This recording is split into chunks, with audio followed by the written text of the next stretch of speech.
Hi friends, நான் உங்கள் ஐஸ்வர்யா. இன்றைக்கி வீடியோவில் வரலக்ஷ்மி பூஜை செய்கிறது எப்படிங்கிறத பார்க்க போகிறோம். ஸோ வாங்க வீடியோக்குள்ளே போகலாம். இப்போ நீங்கள் எந்த இடத்துல பூஜை செய்கிறீங்களோ அந்த இடத்துல ஒரு மேடை அமைச்சு அந்த மேடையில் வெள்ளை துணி போட்டு அதுக்கு மேலே மணப்பலகையை வைக்கணும். அந்த மணப்பலகையில் பச்சரிசி மாவால் கோலம் போடணும். இப்படி தான் நீங்கள் முதல்ல அந்த இடத்த டெக்கரேட் பண்ணணும். அதே மாதிரி இந்த மணப்பலகையோட 2 பக்கமும் நீங்கள் என்ன பண்ணணும்னா வாழை தோரணம் கட்டணும். அதுவும் ரொம்ப ரொம்ப முக்கியம். இப்போ நான் உங்களுக்கு சும்மா வரலக்ஷ்மி நோம்புக்கு முன்னாடி செய்கிறதுனால அந்த வாழை தோரணத்தை நான் என்ன பண்ணலை அப்படின்னா கெட்டலை. அதனால் நீங்கள் பூஜை செய்கிறப்ப கண்டிப்பாக 2 பக்கமும் என்ன பண்ணணும் அப்படின்னா வாழை தோரணத்தை கட்டணும். இப்போ உங்ககிட்ட வெள்ளியில் எவர் சில்வர் இல்லாமல் வெள்ளியில் பித்தளையில் இல்லைன்னா ஐம்பொன்னில் தட்டு இருந்ததுன்னா அந்த தட்டு வச்சுக்கலாம். இல்லாத பட்சத்துக்கு இந்த மாதிரி ஒரு வாழை இலையை அந்த மனை மேலே விரித்து முதல்ல நீங்கள் என்ன பண்ணணுன்னா பிள்ளையாரை நம்ம செய்கிற பூஜைக்கு வரவழைக்கணும்.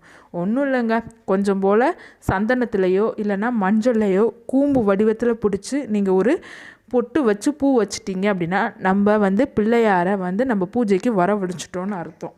ஓகேவாங்க. அதுக்கப்புறம் இந்த மனையில் வாழை இலைக்கு மேலே பச்சரிசி கண்டிப்பாக போடணும்.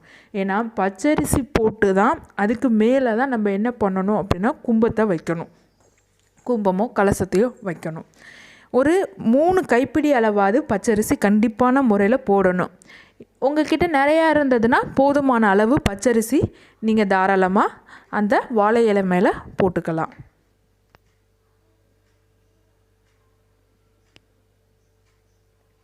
இப்போது நான் பச்சரிசி வச்சு அது மேலே கலசம் வச்சுட்டேன்.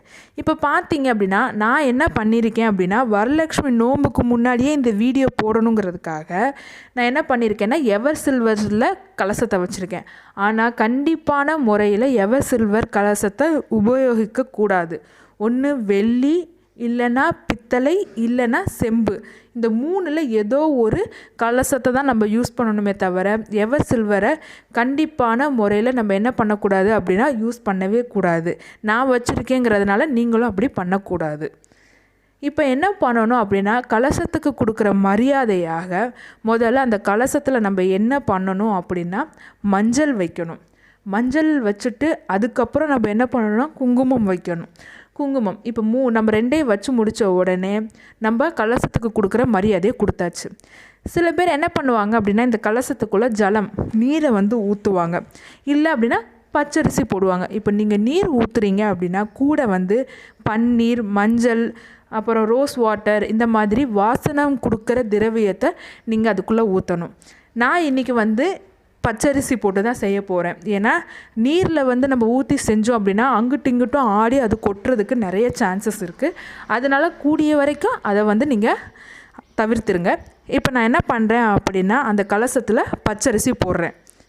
பார்த்திங்கன்னா நான் கையை உள்ளே விட்டு எடுக்கிறேன் பாருங்கள், பச்சரிசி தான் நான் அதில் போட்டிருக்கேன். ஸோ உங்கள்கிட்ட இருக்கிற பச்சரிசியை இதில் யூஸ் பண்ணிக்கோங்க. அந்த 3/4 பாகம் வர்ற வரைக்கும் பச்சரிசி போடுங்க. முழுசாக நிரம்பணும்னு அவசியம் இல்லை. 3/4 பாகம் வர அளவுக்கு நீங்கள் பச்சரிசி போட்டால் போதும். இப்போ இந்த பச்சரிசி கூட சேர்ந்து நான் இன்னும் சில வாசனை பொருட்களை போட போகிறேன். அதை என்னென்னங்கிறது முதல்ல காமிக்கிறேன் பாருங்கள். நான் ஃபஸ்ட்டு ஜாதிக்காயை போடுறேன். அதுக்கப்புறம் பார்த்தீங்க அப்படின்னா இதுக்கு பேர் மாசிக்காயும்பாங்க, அது கொஞ்சம் ஒன்று போடுறேன். அப்புறம் விரலி மஞ்சள்னு ஒன்று சொல்லுவாங்கள்ல, அது போடுறேன். அதுக்கப்புறம் ஒரு 3 ஏலக்காவையும் உள்ளே போடுறேன். இது வாசனை, இதெல்லாம் வாசனை பொருட்கள். அதே மாதிரி 3 கிராம்பு இருக்குது, அந்த 3 கிராம்பையும் போடுறேன். கிராம்புக்கு பணத்தை ஈர்க்கிற சக்தி நிறையா இருக்குது. பணம் எங்கே இருக்கோ அங்கே லக்ஷ்மி இருப்பாங்க. அதுக்கப்புறம் ஒரு எலுமிச்சம்பழம், நல்ல மஞ்சளாக இருக்கிற எலுமிச்சம்பழம், எந்த ஒரு புள்ளியும் எந்த ஒரு அசுத்தமும் இல்லாத ஒரு எலுமிச்சம்பழம். இதுக்கு பேர் காதோர கருகுமணி, இதையும் நான் உள்ளே போடுறேன். அது மட்டும் இல்லாமல் ஒரு தங்க நாணயம், உங்ககிட்ட தங்கம் இருந்தால் தங்கம் போடுங்க, வெள்ளி இருந்தால் வெள்ளி போடுங்க. இல்லை என்கிட்ட எதுவுமே இல்லைங்க, தங்கமும் இல்லை வெள்ளியும் இல்லை அப்படின்னா உங்ககிட்ட இருக்கிற சாதாரணமான காசு, இது ஒரு 5 ரூபா காசு, அதை போடுறேன். ஒற்றை படையில் போடுங்க. 5 9 7 10 அந்த மாதிரி ஒற்றைப்படையில் போடுங்க. சாரி 10 கிடையாது. இந்த மாதிரி போட்டு கலசத்தை ரெடி பண்ணிக்கோங்க. அடுத்து கலசத்தில் மா இலையை வச்சுருக்கேன்.